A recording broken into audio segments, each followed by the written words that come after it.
ओम शांति। आज बाबा ने मुरली में कहा, स्व परिवर्तन का आधार सच्चे दिल की महसूसता। अगर हम अपने को बदल लें, स्वयं को बदलना ही विश्व का परिवर्तन है।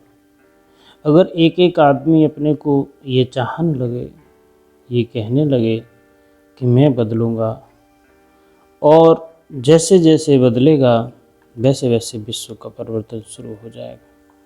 जो लोग दूसरों को परिवर्तन करने में लगे रहते हैं लेकिन खुद का कोई परिवर्तन नहीं करते, ना ही धारणा करते हैं, दूसरों के प्रति धारणा के लिए पॉइंट बोलते रहते हैं, उनका वैसे ही होता है जैसे दीपक खुद तो अंधेरे में रहता है लेकिन दूसरे लोग प्रकाश में।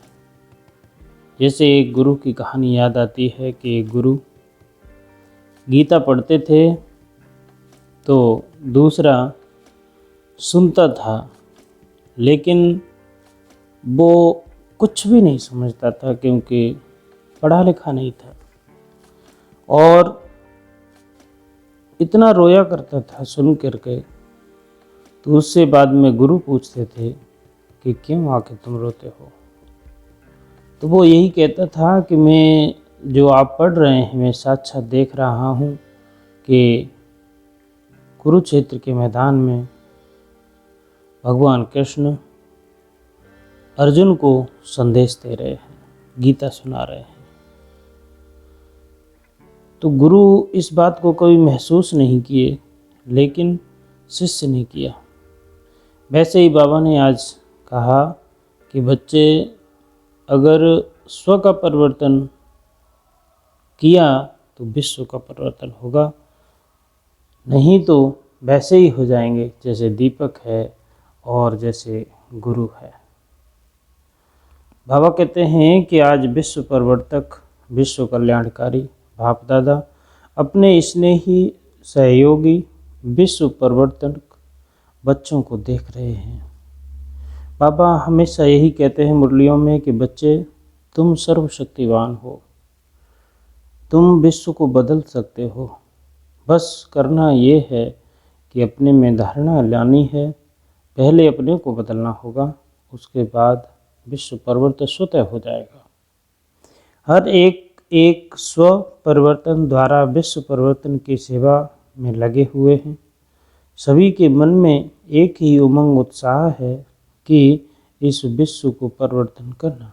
सारे लोग चाहते हैं कि विश्व में जो आजकल है कलेश और मारकाट की स्थिति बनी हुई है वो न रहे, वो एक स्वचिंतन के जरिए विश्व चिंतन बने और स्वपरिवर्तन के द्वारा विश्व परिवर्तन बने। इस विश्व को परिवर्तन करना ही है और निश्चय भी है, परिवर्तन होगा ही, अथवा यह कहें कि परिवर्तन हुआ ही पड़ा है।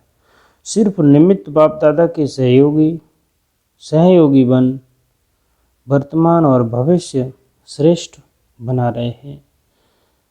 स्वयं को बाबा के साथ संलग्न करके, एकाएक करके हम कर्म योग या धारणा को लेकर के चलें तो हमारा परिवर्तन बहुत ही आसानी से हो सकता है। आज बाप दादा चारों ओर से निमित्त विश्व परिवर्तक बच्चों को देखते हुए विशेष बात देख रहे हैं कि सभी एक ही कार्य के निमित्त लक्ष्य भी सभी का स्वपरिवर्तन और विश्व परिवर्तन ही है।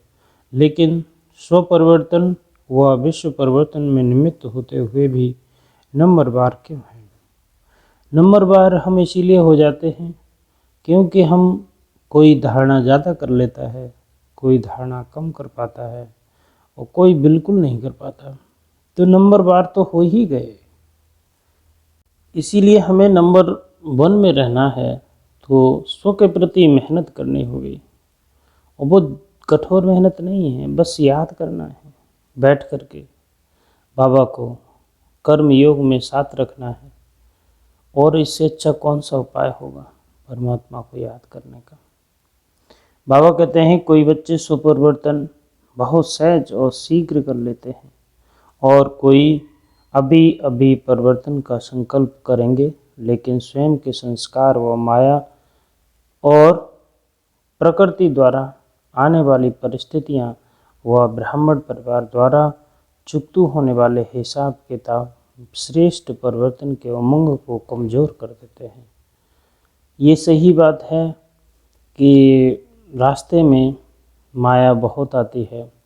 हम चाहे किसी भी मार्ग पर क्यों न चलें, अगर हम अपने उत्थान के लिए काम करते हैं तो बाधाएं आना तय हैं, आएंगी वो तो, क्योंकि परीक्षाओं से ही हम एक सफल परीक्षक बनते हैं। तो परीक्षाएं आना भी ज़रूरी है और उन परीक्षाओं को पास करना हमारा कर्तव्य है। बाबा कहते हैं हिम्मत नहीं हारनी है, हमेशा उमंग और उत्साह में रहना है। स्वपरिवर्तन के बिना विश्व परिवर्तन के कार्य में दिल पसंद सफलता नहीं होती, क्योंकि यह अलौकिक ईश्वरीय सेवा एक ही समय पर 3 प्रकार से सिद्ध होती है। एक वह है वाइब्रेशन के द्वारा, वृत्ति के द्वारा, और तीसरी है वाणी के द्वारा। वृत्ति, वाइब्रेशन और वाणी तीनों ही शक्तिशाली निमित्त निर्माण और निस्वार्थ इस आधार से हैं, तब दिल पसंद सफलता होती है, नहीं तो सेवा होती है। अपने को व दूसरे को थोड़े समय के लिए सेवा की सफलता में खुश कर लेते हैं, लेकिन दिल पसंद सफलता तो बाप दादा कहते हैं। बाबा कहते हैं कि दिल पसंद सफलता तो बाबा के द्वारा ही मिल सकती है। तुम बहुत सेवा कर सकते हो, निमित्त चाहे वो वृत्ति हो, वाइब्रेशन हो और वाणी हो, तीनों के द्वारा हम सेवा बहुत अच्छे से कर सकते हैं। लेकिन अगर बाबा उसमें सम्मिलित हो जाए तो वो सेवा बहुत ही सहज हो सकती है। बाबा कहते हैं कि बच्चों की खुशी में खुश हो जाते हैं बाप दादा, लेकिन दिलाराम की दिल पर यथाशक्ति रिजल्ट नोट जरूर करनी होती है। शाबाश, बाबा कहते हैं शाबाश जरूर कहेंगे, क्योंकि बाप की हर बच्चे के ऊपर सदा वरदान की दृष्टि और वृत्ति रहती है कि यह बच्चे आज नहीं तो कल सिद्ध स्वरूप बनेंगे ही, लेकिन वरदाता के साथ शिक्षक भी हैं, इसीलिए आगे के लिए टेंशन भी दिलाते हैं कि तुम अभी जो काम कर रहे हो उसमें तुम शिक्षक भी हो और शिक्षार्थी भी हो, दोनों हो।